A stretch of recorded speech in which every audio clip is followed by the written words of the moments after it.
Moments in which the impossible became possible thanks to extremely talented Valorant players. Now, as I was actually making this video, I quickly realized in my research that there is way more than 12. There's just so many. So if this video even does a little bit well, I'm definitely going to make a follow-up video to just keep highlighting some of these talented creators and players within the Valorant community. The first player I'd like to highlight is Corky, or Shotgun Sage. At a 71% win rate and mainly solo queuing with the occasional duo queue, this dude hit Immortal going Bucky only. Most of you will actually already know him because he was so infamous during the early days of Valorant due to the fact that I could be wrong, please correct me, one of the first, if not the first people to do like a gun challenge, I think, which is extraordinarily impressive on its own. And a lot of people obviously doubted him because why wouldn't you? We haven't really ever seen it done before. But then this dude came in full swinging, destroying people with the Bucky and eventually hitting the Immortal rank. His waves were so strong that we even saw the Bucky in more and more high elo games as well as professional play. His influence was profound. Next up, we have Doctor's Freeze Frenzy Only. We even had Grim doubting my boy because it's literally a frenzy. It's possible to climb with Frenzy only? Nah, that's fucking insane if you could do that, but Frenzy is really good. It's really on ecos and like pistols. I don't know about gun rounds. You can be pretty good with it. It's just not accurate, you know what I'm saying? Like far range, you'll be completely useless. But still, against all odds, this dude proved everyone wrong. My man started destroying lobbies using the Frenzy, and after a momentous grind, literally hit Immortal. Now,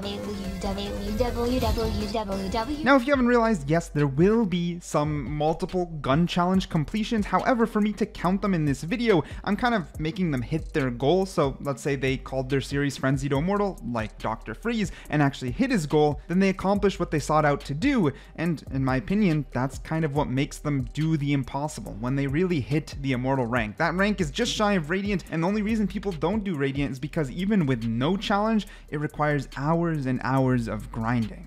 Next up, we have Cam, who absolutely destroyed the world record for the most amount of assists in a single Valorant game. By having his own teammates take a little bit of team damage and then healing them at the start of the round, the remainder of the kills would always count as an assist towards him. But even with all that being said, getting the world record is still not easy. You have a great setup, but you gotta get the game to go long, you still gotta play well yourself to make sure the game goes well, and on top of that, you just have to make sure you have that team execution to make sure this challenge is even possible. But after quite a lot of grinding, highly recommend checking his video and everyone else's video using the link down below, absolutely smashed it, getting the world record for the most amount of assists. I mean, this number even looks wrong on the scoreboard, to be honest. GG! 145. Next up, we have Kami with, yes, another gun challenge, but this one was the Marshall. Marshall to Immortal is no joke. Marshall being an eco weapon is clearly powerful, but it's hinged purely on skill. It's only gonna work if you can hit those shots and still somehow make an impact by clearly reducing your power level. I mean, in the end, the Marshall's still weaker than a Vandal, unless it's in Kami's hands. Believe it or not, I don't even have too much to say here. I would argue this was one of the most satisfying series on YouTube when it came to gun challenges, and still holds as one of his most successful series for clear reason. The satisfaction level of a Marshall is already high, and when you're playing it at a higher and higher elo, video after video, it's just amazing. And by the end of it, he clearly hit his goal. Let's go! Holy, we actually did it. Next up, we have Root and his Iron to Radiant speedrun. This man speedrun from the lowest rank to the absolute highest rank in the game in 74 hours of playtime. My man is holding the world record of defeating and destroying every rank in the shortest amount of time possible. The sheer amount of skill is one thing, but why? Think about why does it take that much skill? Because there's a lot of players, a lot of Radiants. Give them an Iron account, they can bring it to Radiant. Give them enough time, they can do it. The skill comes from the fact that he needs to maintain a very high win rate percent in order to keep that momentum up, especially when it comes to MMR and how RR works in Valorant. The more momentum you have, the higher percent your win rate, the more RR it's given to you, the more likely you are to skip ranks, and the faster you'll be to actually get to the top. What's really challenging is near the end when it starts to curve extremely aggressively, especially in the upper ranks. The grind to Radiant is still brutal, and that's really what slowed him down the most. If it was a series just to Diamond, my man would have sped run this thing like crazy, but the momentum into Radiant is hard. And the second thing that makes it so difficult is not just the skill, but the mental. The mental capacity of actually continuing this grind on games that you lose, especially in the moments you think, man, I won't complete the speedrun. Imagine putting in 40 hours just to feel like I can't make it and then give up. His mind was focused, and in the end, he did something amazing. Dude, what is that lobby though? Plus 13 for that rank up? We finally finished this challenge. Next up I have Average Jonas, but I'm not going to talk about him too much because I actually already featured him in a previous video called When Pros Shatter the Skill Ceiling, but I would like to note this is a 2-year-old clip when he had lineups that got into positions in which he would perform wallbangs that people still didn't even know about. To say that he just pioneered, or I guess popularized, lineups would be an understatement. He did it, and I will stand by it as he continuously makes plays like this even 2 to 3 years later. Here, I'm gonna put Grim, not because he pioneered the Sage roll, but because he continues to do so. Oh my god! Oh, baby.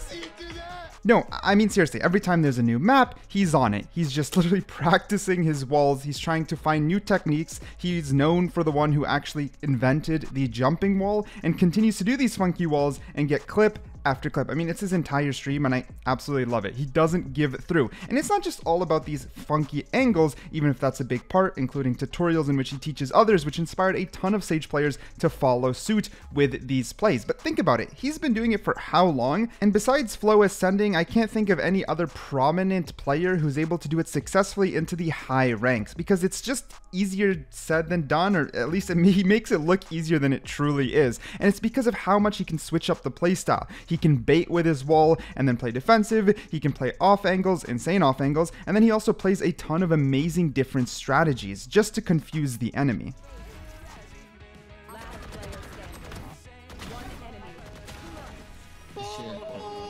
Next up we have Joel's with a similar challenge, but it wasn't a gun specific challenge, it was a no gun challenge. My man stripped himself from all the guns in Valorant and went ability only. Now, truth be told, it's only possible thanks to Chamber. This was pre-nerf Chamber, but you just still, no matter how you phrase it, because I've heard a lot of people say different things, you can't take away the skill from it. Look at here, he's out of everything and basically has to play time in order to clutch. Takes a ton of skill, no matter how you cut it, how you phrase it, and in the end, he made it to Immortal. Yeah, like, that's cool and all, but like, why? Till only to Immortal, man.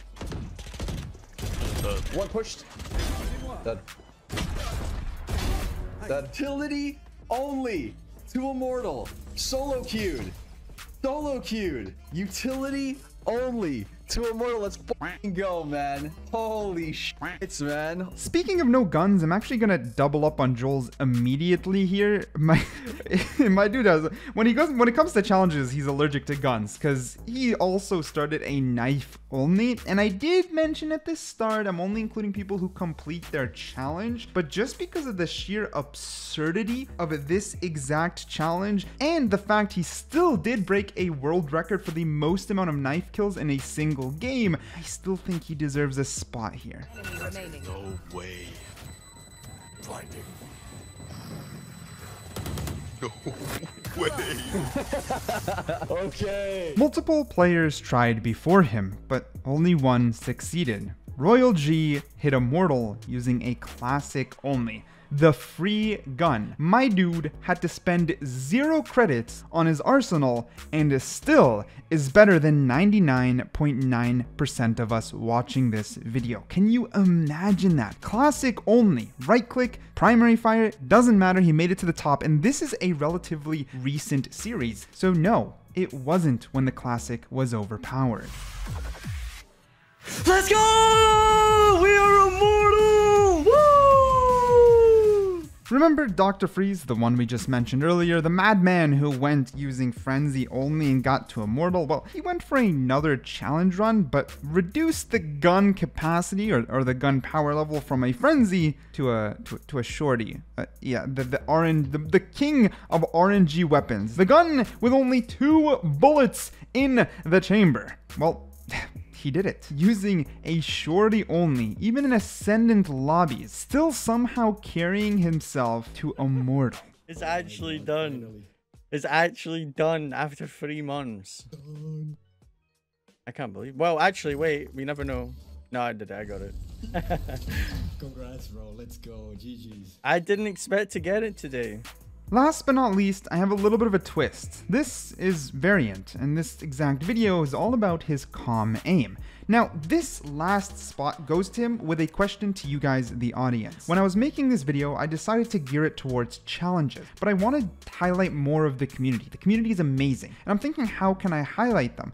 And I'm thinking based off of trends or what I believe set momentum in the community. This dude came out with this video about half a year ago, and if you were to sort by views, it is one of the top viewed Valorant videos of the year, in the last year to date. And to be honest, after his video came out about calm aim, I saw a ton of coaches, a ton of Radiants discuss slow down, how to think straight, not to be too flicky, and that's, in my opinion, something amazing on its own. By showcasing in a purely gameplay format what calm aim can do by not overreacting, by not moving too fast, by thinking straight before shooting, using trigger discipline, he set up a trend for the entire community to learn from. Do you agree with this position, and would you like to see more people like him highlighted, or should I stay geared towards world records as well as gameplay loops like gun challenges, or maybe a mix of both? Let me know down below, and thanks for watching. One enemy remaining.